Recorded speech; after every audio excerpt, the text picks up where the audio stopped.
गुरुब्रह्मा गुरुविष्णु गुरुदेवो महेश्वरः गुरु साक्षात् परब्रह्म तस्मै श्री गुरवे नमः। ఓం శ్రీ గురుభ్యో నమః। జగద్గురువులైనటువంటి జైనంబి మాత సమేత శ్రీ శ్రీ శ్రీ శ్రీ కమలీ బాబా వారి పాదార విందములకు నా హృదయ కుసుమమును సమర్పిస్తూ ఈరోజు మనము దయప్రసాదిక నందు చర్చించుకొని చదువుకోవలసిన అంశాలు పాంచభౌతిక దేహము 96 తత్వాలతో ఏర్పడుతుందని బాబాజీ 74వ పేజీలో గ్రంథం నందు పొందుపరిచి ఉన్నారు।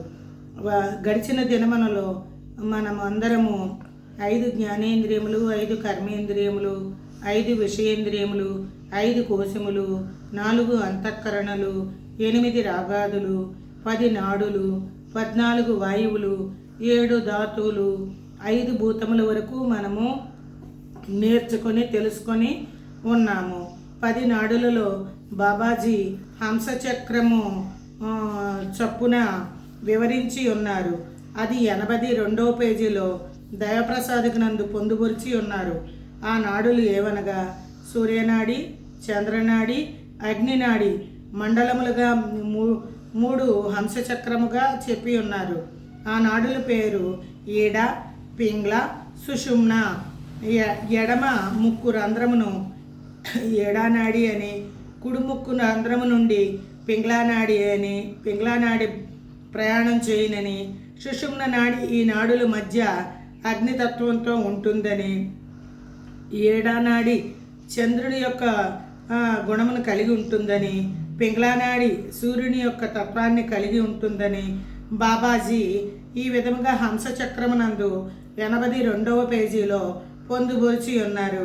అంతేకాక మనకి తెలిసిన విషయము నాడులు, రక్తనాడులు, ధమనులు, సిరలు అవి బాబాగారు ఇక్కడ విశదీకరింపబడలేదు।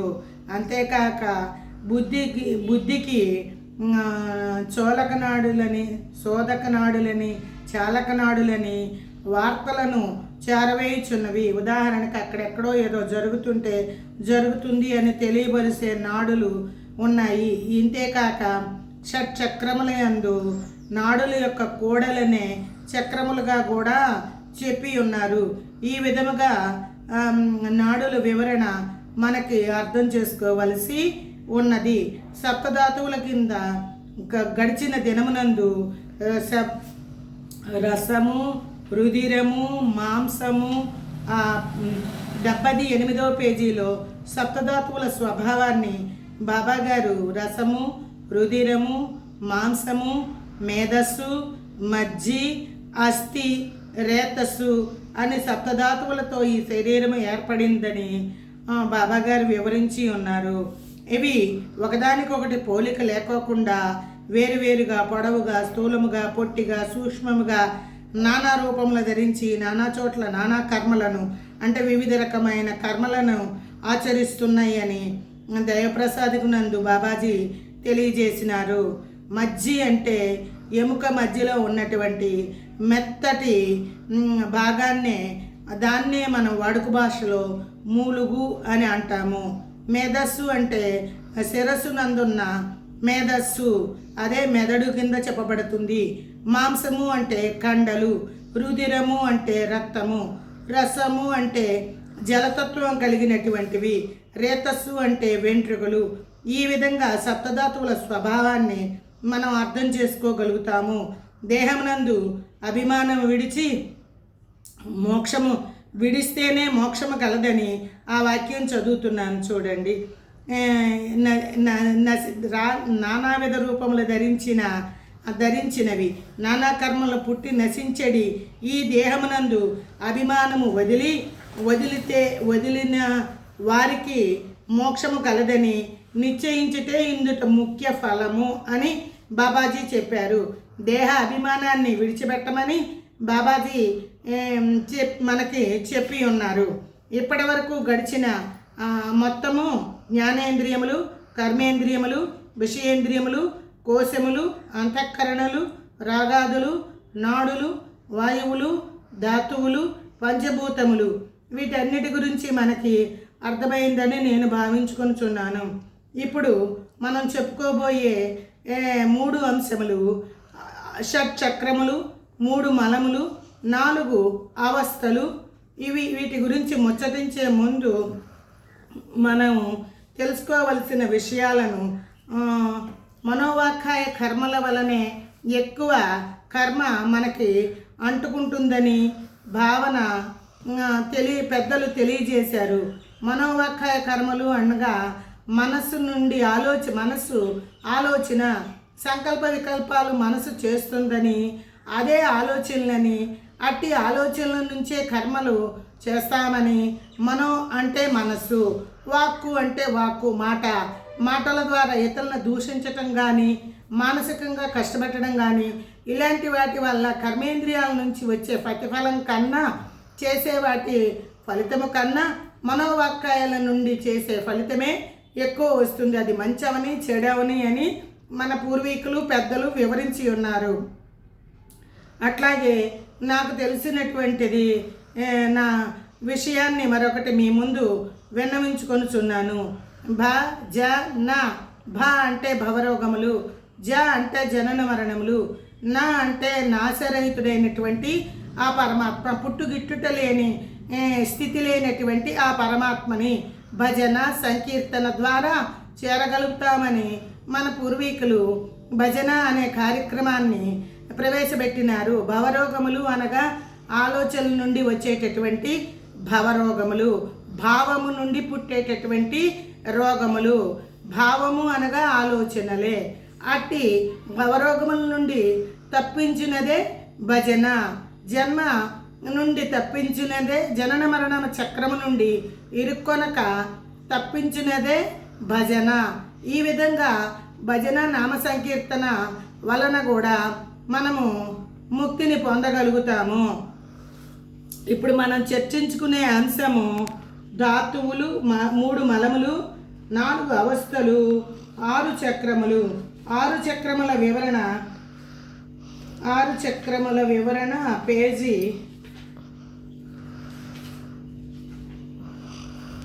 బాబాజీ. 6 చక్రములు ఇవి చక్రములు అనబడినవి నాడుల యొక్క సమూహము, దానినే చక్రము అని చెప్పుచున్నారు. అవి మూలాధారము. పేజీ నెంబరు 106లో బాబాజీ షట్ చక్రాత్మక స్వరూపము, సప్త స్వరూప విపులము అని చెప్పి ఉన్నారు. మూలాధారము, స్వాధిష్టానము, మణిపూర్వకము, అనాహతము, విశుద్ధము, ఆగ్నేయము, సహస్రారము. ఇవి సహస్రారాన్ని చక్రముగా చెప్పవద్దు అని మన పూర్వీకులు చెబుతారు. మూలాధారము ఇది గుదస్థానముగా ఉంటుంది. ఈ మూలాధారము క్రియాశక్తి కలిగి ఉంటుంది. ఈ మూలాధారము దానికి పృథ్వీతత్వాన్ని కలిగి ఉంటుంది. ఈ మూలాధార చక్రము నాదము, కిక్కిణి నాదాన్ని కలిగి ఉంటుంది. ఇది పృథ్వీతత్వం కలిగి గుదస్థానము అనగా వాయువు అనగా విసర్జక అవయవం అని మనం ఇంతకు మునిపై చెప్పుకొని ఉన్నాము. స్వాధిష్టానము ఇది గుహ్యస్థానము అనగా మర్మస్థానము. ఇది జలతత్వము కలిగి ఉంటుంది. దీనికి వీణానాదము కలిగి ఉంటుంది, జ్ఞానశక్తిని కలిగి ఉంటుంది. మూలాధారము, స్వాధిష్టానము, మణిపూర్వకము నాభి దగ్గర ఉంటుంది. ఇది అగ్నితత్వాన్ని కలిగి ఉంటుంది. ఇచ్చట వేణునాదము కలిగి ఉంటుంది. ఇది ఇచ్ఛాశక్తి అంటే కోరిక. ఇచ్ఛ అనగా కోరికను కలిగించే శక్తిగా ఉంటుంది. అనాహత చక్రము ఇది హృదయమునందు ఆవరించి ఉంటుంది. ఇది వాయుతత్వాన్ని కలిగి ఉంటుంది. ఇది శంఖనాదమును కలిగి ఉంటుంది. దీనికి ఆదిశక్తిని కలిగి ఉంటుంది.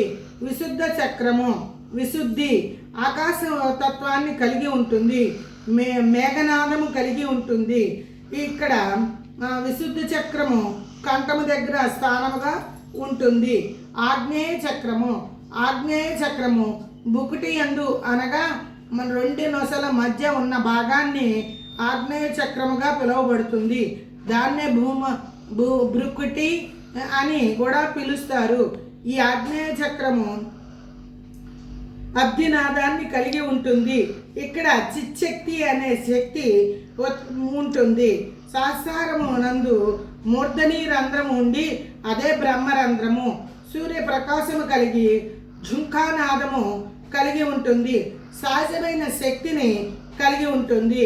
ఇక్కడ ఆధారము యందు నుంచి సహస్రార చక్రం వరకు శ్వాస గమనికలను ఇక్కడ బాబాజీ ఈ విధంగా చెప్పి ఉన్నారు. ఆ మూలాధారమునందు 600 శ్వాసలు జరుగును, స్వాధిష్టానమునందు 6000 శ్వాసలు జరుగును, మణిపూరకమునందు 6000 శ్వాసలు జరుగును, అనాహతనందు 6000 శ్వాసలు జరుగును, విశుద్ధమునందు 1000 శ్వాసలు జరుగును, ఆగ్నేయమునందు 1000 శ్వాసలు జరుగును, సహస్రారమునందు 1000 శ్వాసలు జరుగును. మొత్తము జపము యొక్క సంఖ్య, శ్వాసల యొక్క సంఖ్య 22,1600. 21,600 శ్వాస జరపబడుచున్నది. ఇక్కడ మూలాధారానికి విశ్వాధిపతి అనగా మన వాడుక భాషలో గణపతి, అలాగే గణపతి దేవుడుగా ఉంటారు. అలాగే స్వాధిష్టానమునందు అనగా జననేంద్రియ స్థానము, ఇక్కడ బ్రహ్మ సృష్ట్యాధిపతి. ఎవరైతే సృష్టిని చేస్తారో వాళ్ళే అధిపతిగా ఉంటారు. అందువలన ఆయన బ్రహ్మగా పిలువబడతారు. తర్వాత మణిపూర్వక చక్రము పోషణాధికారి, పోషణను జరిపే స్థితికారకుడైనటువంటి విష్ణువు అని పిలువబడతారు. అనాహత చక్రమునందు లయకారకుడు అనగా రుద్రుడు, లయము చేయువాడు రుద్రుడు. అదే విధముగా విశుద్ధి చక్రమునందు జీవాత్మగా, ఆత్మ యొక్క ఛాయారూపముగా జీవాత్మగా ఉంటారు. సహస్రారమునందు పరమాత్మ స్థానమై ఉన్నది. ఈ విధంగా బాబాజీ చక్రాత్మక స్వరూపాన్ని మనకి వివరించారు. అంతేకాక సూర్యుని నుండి వచ్చేటటువంటి ఇంద్రధనస్సు ఏ విధమైనటువంటి రంగులు కలిగి ఉంటుందో ఆ రంగులన్నీ కూడా ఈ షట్చక్రాల్లో ఉంటాయని మనకు పెద్దలు వివరించే ఉన్నారు. మూల విబ్జియార్ అని అంటారు. ఆ రంగులని విబ్జియార్ అని పిలుస్తారు. ఆ రంగుల వర్ణన మీరు గుర్తించగలుగుతారు.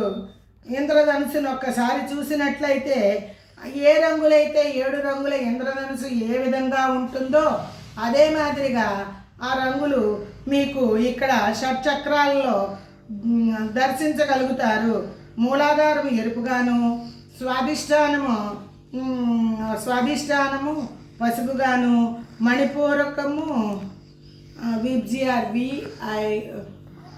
ఆగ్నేయ చక్రము ఊదా రంగు కలిగి, ఆగ్నేయ చక్రము ఊదా రంగు, విశుద్ధి చక్రము నీలము, నీలకంఠుడు, శివుడికి కంఠం నీలంగా ఉంటుంది. అదే విధముగా నీలకంఠుడు లాగానే ఇక్కడ నీలము, ఆకాశతత్వము కలిగినటువంటి విశుద్ధ చక్రానికి నీలము, ఆగ్నేయ చక్రానికి ఊదా రంగు, వాయుతత్వము కలిగిన దానికి ఆకుపచ్చని రంగు, మణిపూర్వక చక్రానికి పసుపు రంగు, విబ్జిఆర్ మూలాధారమునకు ఎరుపు. ఈ విధంగా ఆ రంగులు సప్తవర్ణాలు కలిగి షట్చక్రాల స్వరూపం ఉంటుంది. మరొక్కసారి